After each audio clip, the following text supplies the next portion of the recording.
Assalamu alaikum everyone, welcome back to the channel. I hope you're all doing well, inshallah. I'm Carmina, a British Muslim reaver and inner strength self-discovery practitioner who works with the 16 personality type framework within the Muslim community, which is something quite unconventional, I know. It's something that's very needed though. And I created this channel really as a means to flesh out my ideas, my insights, and my knowledge around self-discovery and conscious development, personal growth, all of those things, but also to explore the intersection between personality and Islam. So if those things sound interesting to you, obviously do like, subscribe, share with your friends and family or strangers, whoever.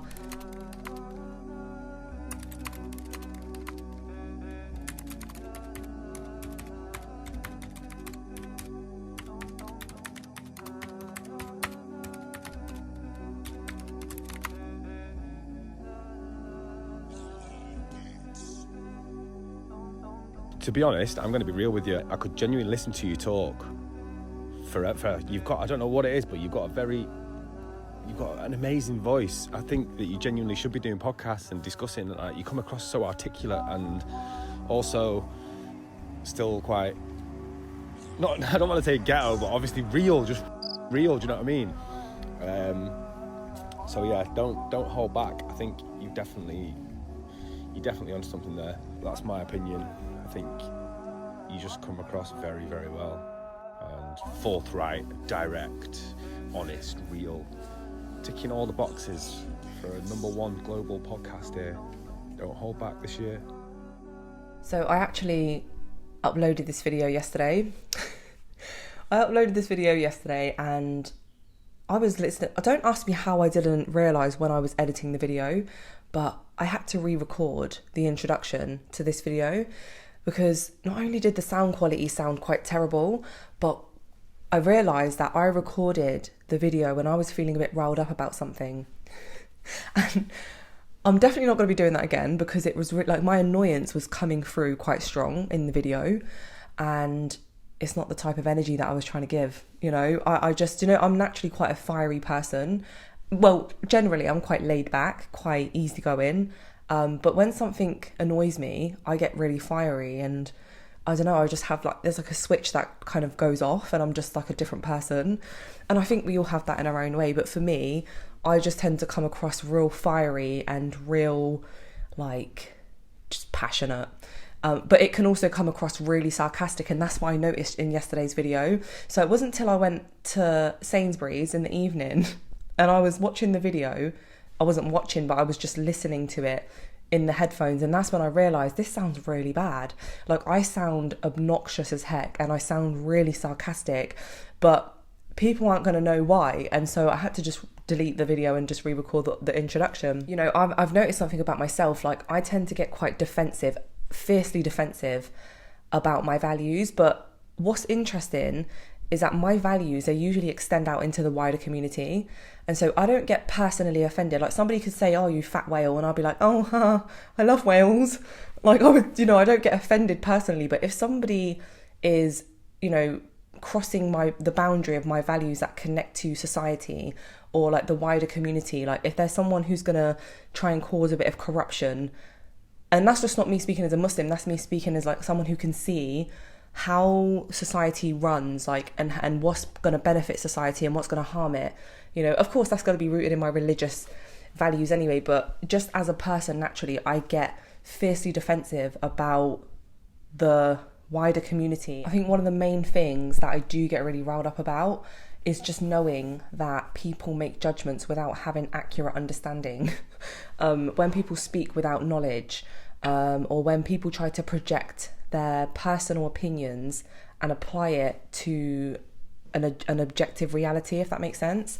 And this is something this is kind of what I was getting annoyed about yesterday, just because I had this preconceived notion that by me sharing this voice note, that Sean sent me, people are probably going to jump in the comment section, with their negativity. And to be honest, I'm someone who welcomes constructive criticism. If anything, I thrive off of that. But I know how small-minded and narrow-minded people have become just because of this access that we have to social media, which has given people this false understanding of other people, and it's led to people judging others with inaccuracy. You know, people don't actually have any idea about people's personal lives anymore. You know, it's something that people probably had access to many years ago when we didn't have these surface level connections over social media, you know, because people actually spent time together. They built real, true, authentic connections, and they actually spent time with one another to understand what's going on with people. But we don't have that now. But yet people still have the audacity. Oh my gosh, I'm going into the rant again. I'm going to just stop there. But anyway, that's kind of what I was annoyed about. Now, I want to talk about this voice note real quick because, I mean, I don't want people to get the wrong idea and think that I'm sharing it as a means to praise myself or anything like that, because that's honestly not what I was trying to do. I've never had anyone say such inspiring, encouraging words to me before. And so it really just impacted me, and it honestly left a very lasting impact on me. So yeah, I was just so appreciative of these words that I just felt the need to share them with other people. He probably don't even know that I've started this YouTube channel because of what he said, because I haven't told him. But you know, if he watches this video, then he will know. But I mean, it just felt like an inspiration from Allah, because I do genuinely feel like deep within I am supposed to be playing a real significant role within the Muslim community. And I do think that we all are in our own way. I don't know what your role is. You may not know what your role is yet, but I feel like I know what my role is now, and I need to step up to that role. Yeah, I mean, I think just because his words were so encouraging and were so inspiring, that's why I'm unapologetic about sharing the voice note.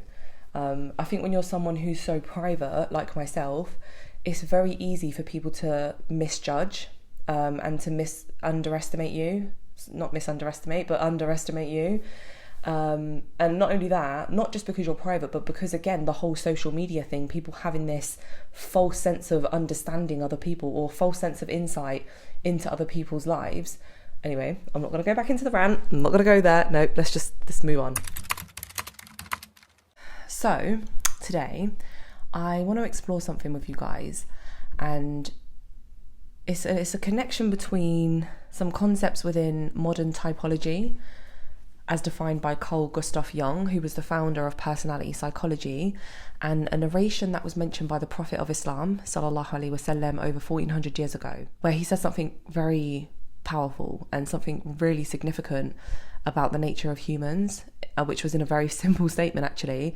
And that is really quite amazing, because the Prophet sallallahu alaihi wasallam, he always said something really simple, and then generations later details and insights get derived from this simple statement. It's also like within the Quran, you know, there's certain parables that are mentioned in the Quran, and it's not until modern times that we've come to understand what this stuff actually meant.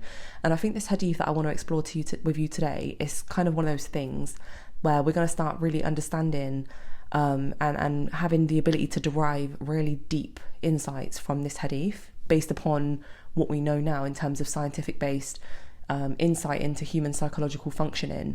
So there is a connection there, and I want to explore that in this video today. And not only does this hadith highlight the precision of the Prophet sallallahu alaihi wasallam's observation of human nature, you know, when we connect it to, like I said, what we know about humans now on a psychological level, but it also opens doors to resolving compounded issues within the community, in the Muslim community, but also just in society in general, because this connects to humans on a scientific level, right? And, you know, with regards to how they function and operate. And so this is going to apply to everyone, not just Muslims, because we're all human.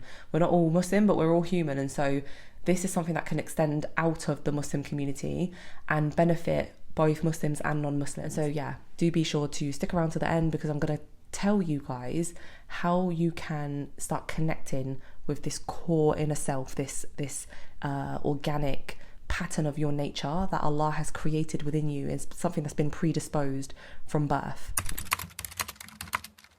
So anyway, let's talk about this hadith. So the Prophet sallallahu alaihi wasallam, he said that people are like ores of precious metals like gold and silver. And there is obviously more to the hadith, but in this video I just want to focus on this part, because this part is really significant. When you reflect on it deeper, you can really see why the Prophet sallallahu alaihi wasallam said this about people. You can see why he compared us to these ores. And so yeah, let's explore that. But first, let's understand what is an ore, because I didn't actually know what an ore was, so maybe you don't know what an ore is. So an ore is a natural substance that is found in the earth's crust, right, in the surface of the earth, which at first glance they just look like rocks, like normal, boring old rocks, right? But these rocks, within them, they have these very valuable minerals and we know them as like gold, copper, iron, silver, aluminium. And these minerals we know are crucial to industry and trade. And they actually bring like immense benefit to humanity. So these little rocks, these minerals, they're very diverse. And we can see the diversity of these minerals and how their distinct properties are designed to serve in specific industry. For example, you wouldn't find a jeweler using iron to make jewellery. Iron is known to rust, and people don't typically want to wear rusty jewellery. You also wouldn't find a builder using copper for construction or any soft metal, because you have soft metals and you have hard metals, and so you're not going to find a builder using any soft metal for construction. You need steel, right? You need iron for that because it's stable. It brings stability. So each metal is used for what it's suitable for. And when the metals that are used for these specific jobs, right, for these specific industrial purposes, the jobs actually get completed like to a very high level. And obviously this benefits the whole of society. So now let's compare that to people. We are also suited to certain roles better than others, right, based upon our inherent skills and our nature and our temperament. We have certain qualities and capabilities that make us better suited to certain roles, similar to how different metals are used in different industries. For example, you wouldn't happen to, and I'm not saying this doesn't ever happen, but you wouldn't typically find someone who's very friendly and soft and nurturing, like a real highly sensitive person.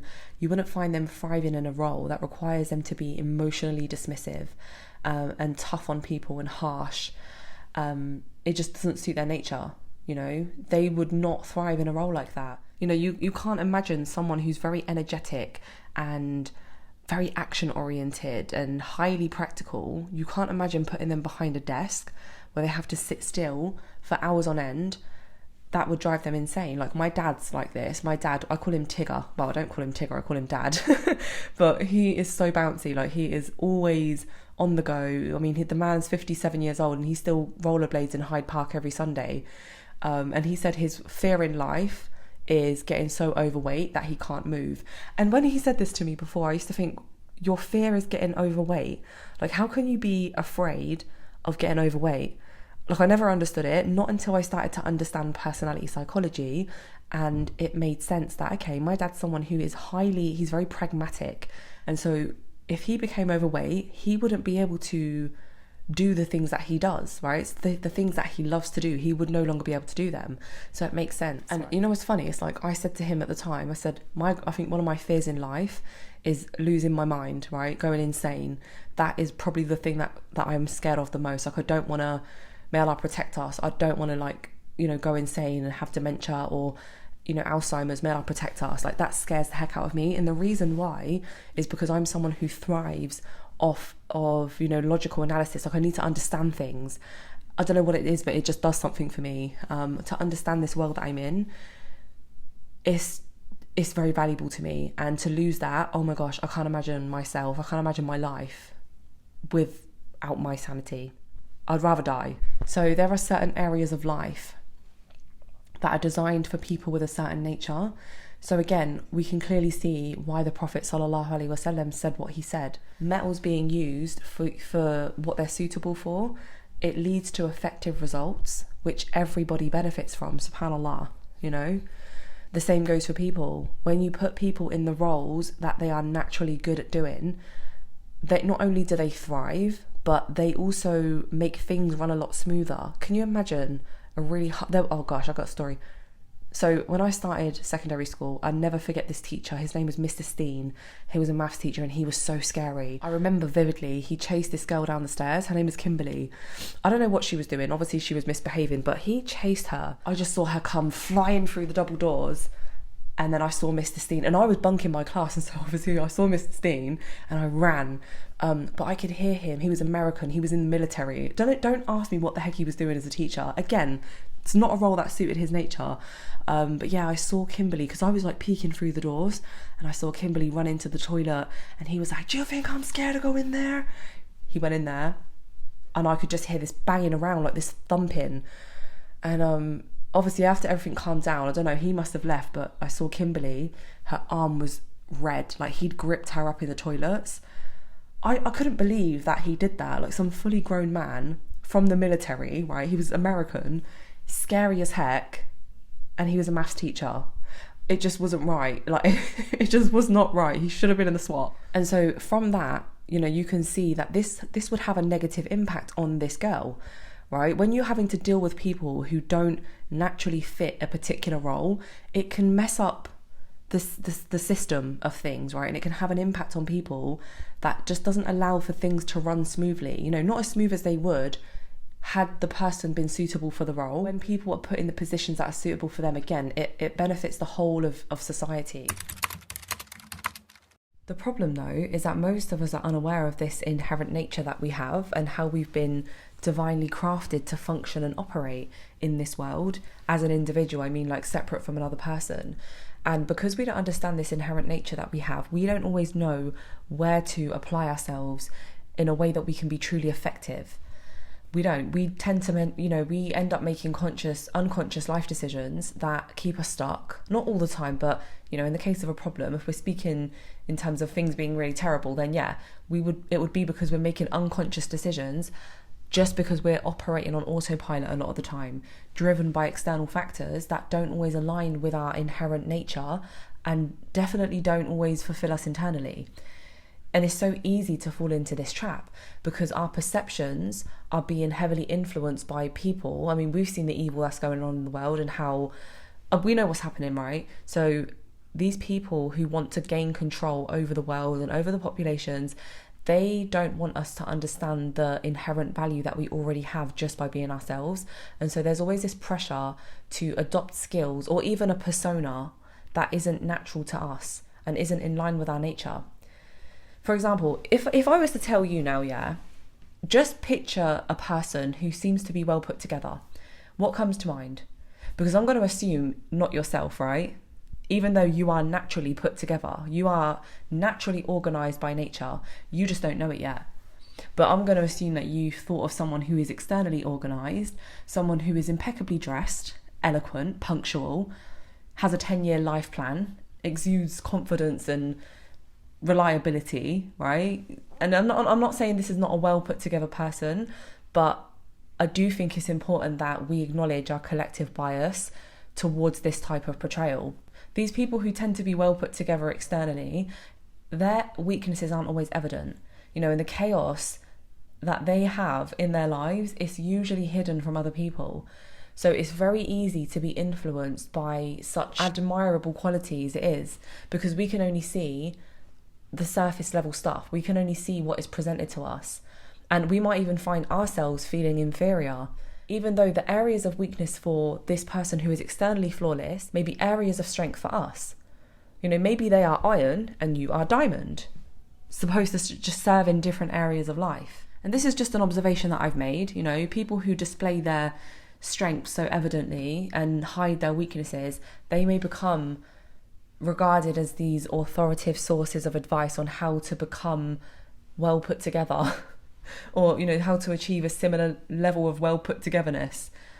And when we're lacking self-awareness, we might find ourselves attempting to emulate them. But what we're really doing is we're just trying to embody someone else's nature, and ours gets buried in the process. So this lack of self-understanding is led to a clear societal disorganization, because people are not taught how to align with their true nature and feed into their community organically.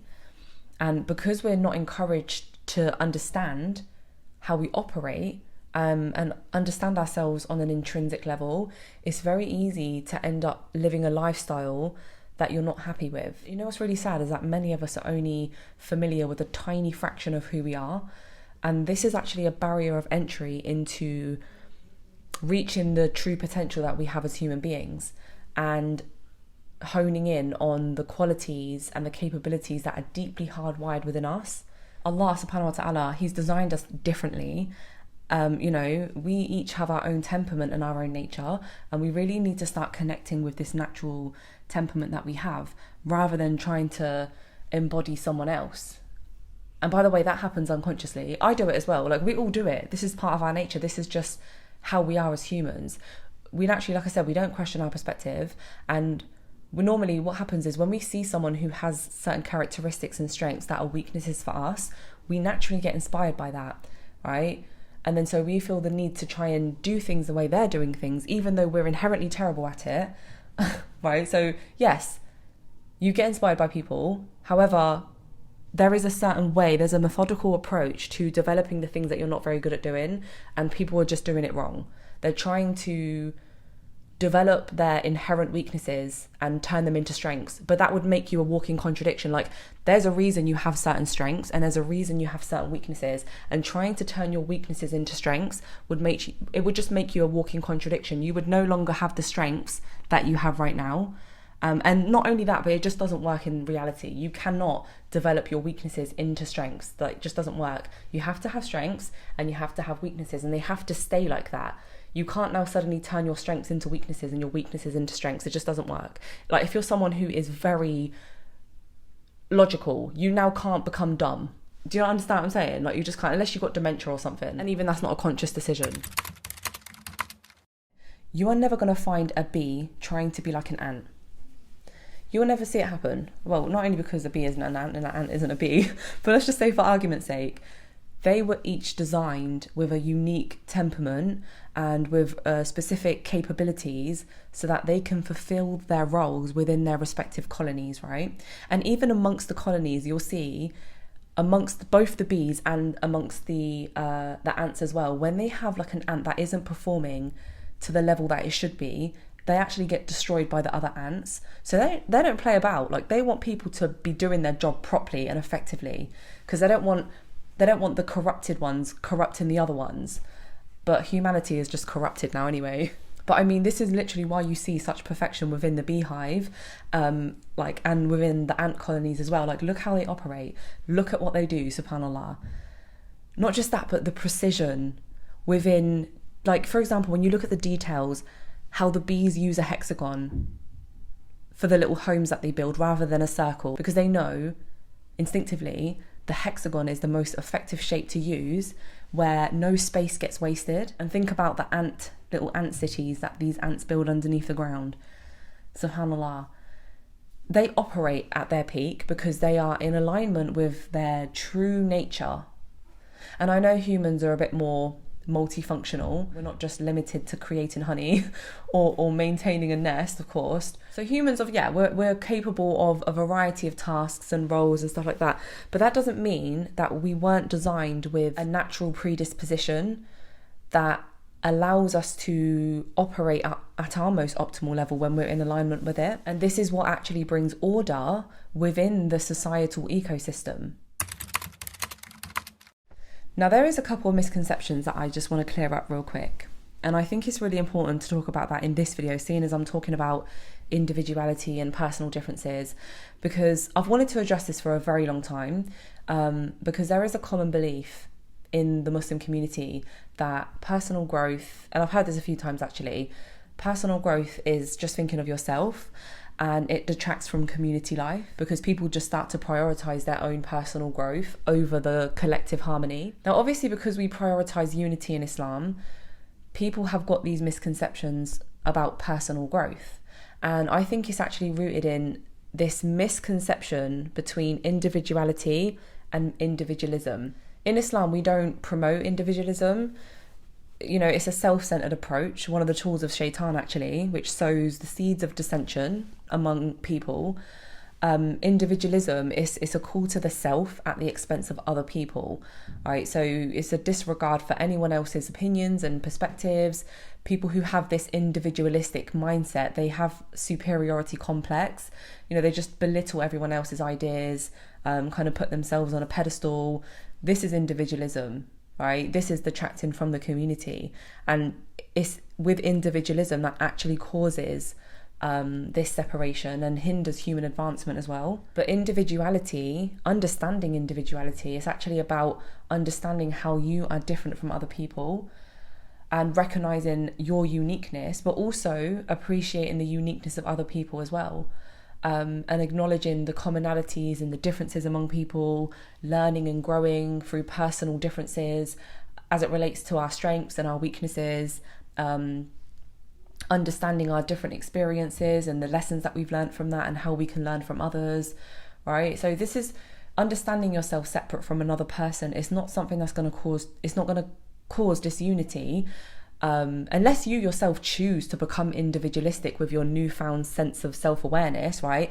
Individualism is a choice. Individualism comes from how you evaluate the information that you have of yourself and what you're going to choose to do with that. Learning about it, doing personal growth work, it's not actually it doesn't lead to disunity because it's a learning process. It's connected to what you're learning about yourself. But what you choose to do with that learning, again, that's nobody else's fault but yourself. You need to hold yourself accountable. So you can't say to someone else, oh, doing personal growth work is detracting from the community, because doing personal growth work can either detract from the community if people choose to, but it can also feed into the community if people choose to do so. It's literally down to the person and what they choose to do with it. This doesn't typically happen in the Muslim community because people who are spiritually bonded by the truth of Islam, and I'm talking about the correct aqidah in terms of the Quran and Sunnah upon the understanding of the Salaf. So people who are bonded through that, it's very difficult to kind of break that bond. But a problem I've noticed within the Muslim community is that our individuality, it doesn't get acknowledged. If anything, it gets suppressed, sometimes even demonized. So many times I've seen this issue arise in the Muslim community, and this actually happened to me personally, and I think that's why I'm such a strong advocate for individuality and for autonomy, because when I was a new Muslim, I was influenced into making a life decision that I didn't actually want to make, because people who were higher up in the community, they were making it out as if this decision that I should make, that it's almost like it was almost portrayed as obligatory upon me. And as a new Muslim, you are very vulnerable. You're not established as an individual. You're not established as a Muslim. And so you tend to rely on people who know better than you in terms of the religion, especially because, you have all this enthusiasm and you want to do the best you can. You don't want to do anything wrong.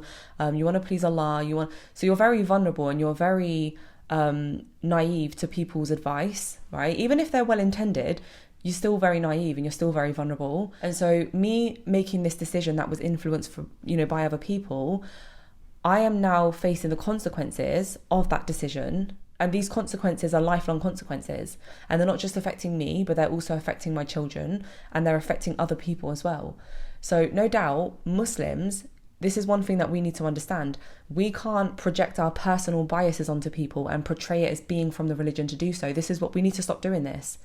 And you can agree with me or disagree with me, but I genuinely believe that this is one of the number one cause, the root cause of most of the community issues that we're facing now in the Muslim community. So I need to slow down. I'm talking really, really fast. I just noticed people's individuality getting suppressed and personal differences not being acknowledged. It's a problem. We all come from different backgrounds. We have different life experiences, exposure to different types of people. We need to understand that Islam is growing and it's spreading across the whole world. And this is definitely going off topic, but people are embracing Islam who haven't been cultivated upon Middle Eastern culture, right? They don't have those core Islamic principles rooted in them from birth. They haven't been nurtured and cultivated upon Islamic tarbiyah. Just because we're all Muslim, it doesn't mean that we're all going to connect to the religion in the exact same way, at the same level. Our relationship with Allah is personal. Our journey back to Allah is personal. And yes, we all still have, as a collective, ummah, we have this objective, alhamdulillah, guidance to follow, but we're all adapting to it at different stages and different levels. So that's just one thing that I think is important to take into consideration. Whilst we are still in this world, we still have these physical, personal differences that obviously exist for a reason, right? So like I said in the beginning, I'm going to teach you a little hack to get you in line with this core nature. Because I know what you're thinking, what with everything that I've said, what am I supposed to do with all that? How do I even find out what my role is? How do I find out what I'm supposed to be doing or what areas I'm supposed to be serving in life? And it can be found in some basic self-exploration. It always starts with self-exploration. All right, now Carl Gustav Jung identified 8 distinct mental functions that every single human being has. And Allahu Alam, Allah knows best, but as far as we know, every single human has 8 mental functions. And we use 4 of them for learning, and 4 of them are for learning new information, and then 4 of them are for evaluating that information and making decisions. Now, from these 2 different categories of learning and deciding, you're going to have one favourite from each category that you prefer over the other ones. So you're going to have one learning mental process and one decision-making or evaluation and decision-making mental process that you favour over the other ones. Okay, so these 2 mental processes that you have favoured, not by choice, but by, Allah's divine design, they are hardwired into your cognitive makeup, and they work in tandem with each other, because this is what makes us a well-functioning human being, because we all need to learn new information, and we all need to decide what we're going to do about that information that we've learned. Okay, so this is what we're doing every single minute of the day, no matter what you're doing. We're learning and we're deciding. So these 2 favourite mental processes that we use for learning and deciding, they actually dominate much of our interactions and reactions to the world around us. However, from these 2, we're going to have an ultimate favourite that we choose, again, not that we choose, but that we favour over all of the other ones. And depending on whether that ultimate favourite one is a learning one or a deciding one, is going to determine the type of personality that you have. It's going to determine a lot of your strengths, your weaknesses, your interests, your worldview, your skills and your talents. So if your favourite mental process is a learning process, you're likely to be very open-minded, very adaptable and perceptive. And if it's a judging process, you're going to be very structured, very organised and decisive. Now, your favourite mental process, whether it's a learning one or a deciding one, is known as your flow state. You've probably heard of this concept before, being in flow. It's an activity that you just get so submerged in it that you lose track of time. It feels really good to be there. You can just do it for hours on end, whatever it is. It's just something that you just love to do. Now, people don't actually know how to get into flow because they don't know what puts them into flow. And so the key to finding out what puts you into flow is by knowing your favourite mental process, because your flow state and your favourite mental process are intrinsically linked. It's also where your most valuable qualities live as well. So any activity that requires you to engage, I'm going to use this one because mine is a learning process.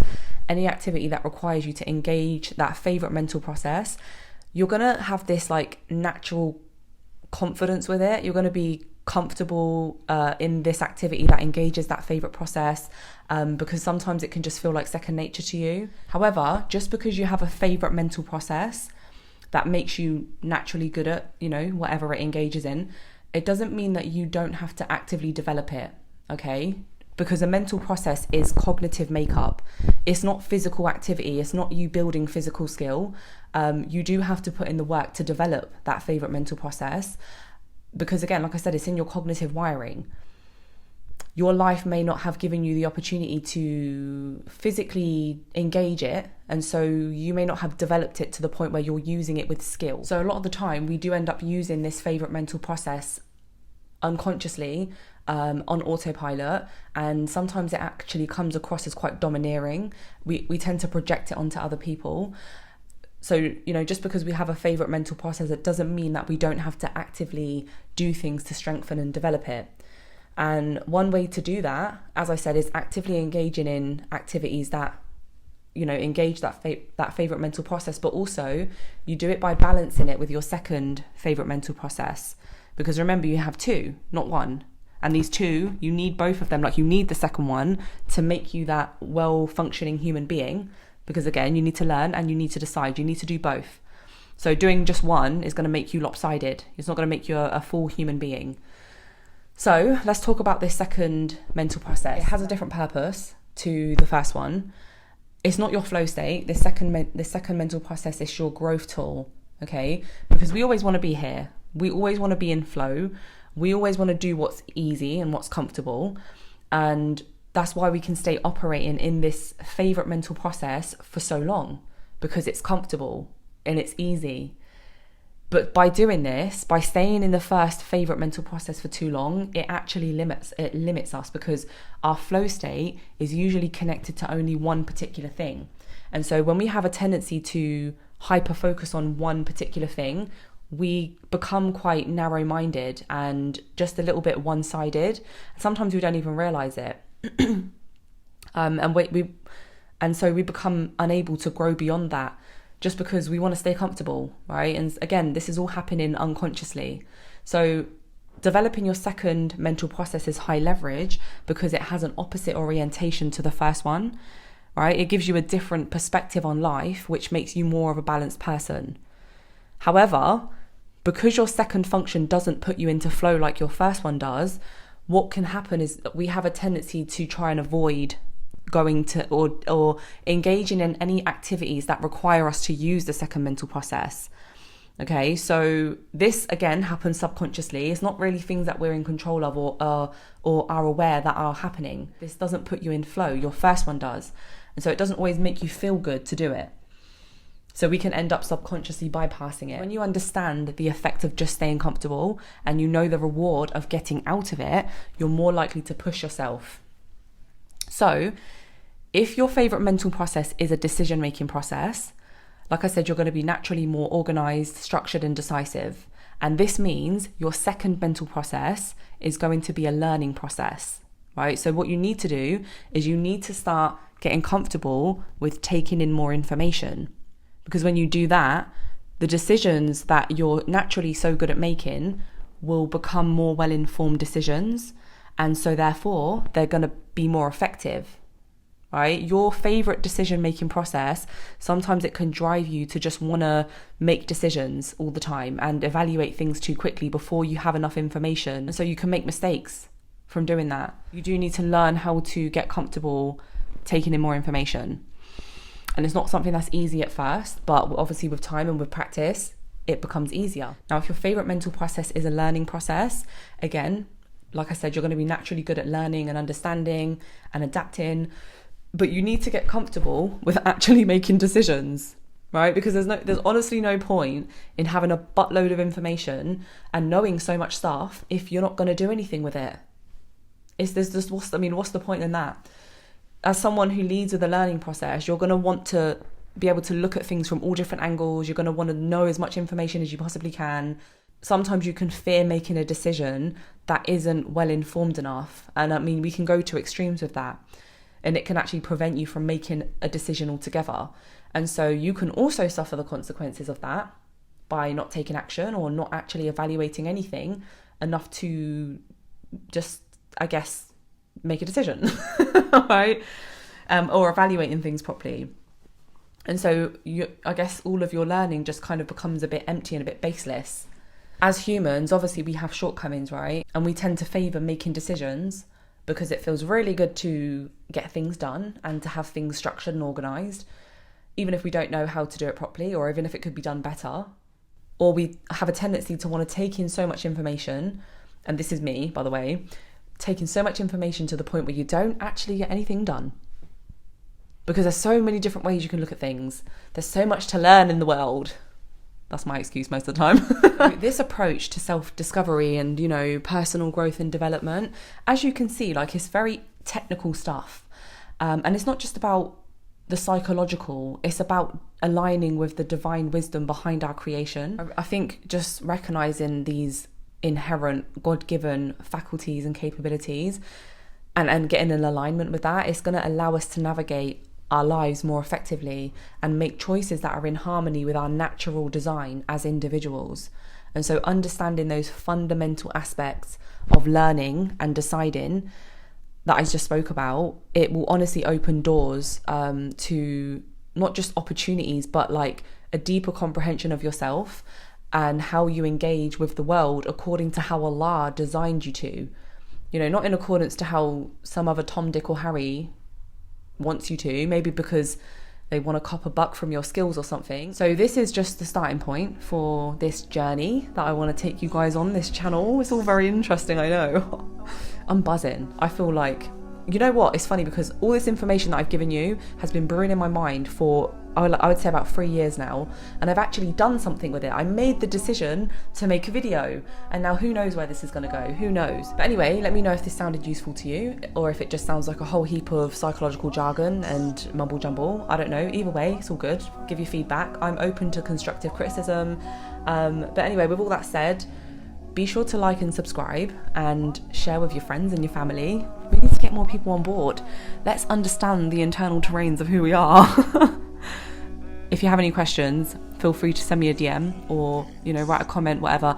Any information that you need to get in contact with me will be in the description box. So on that note, take care of yourself and others, and I will catch you guys in my next video. Assalamu alaikum wa rahmatullahi wa barakatuhu.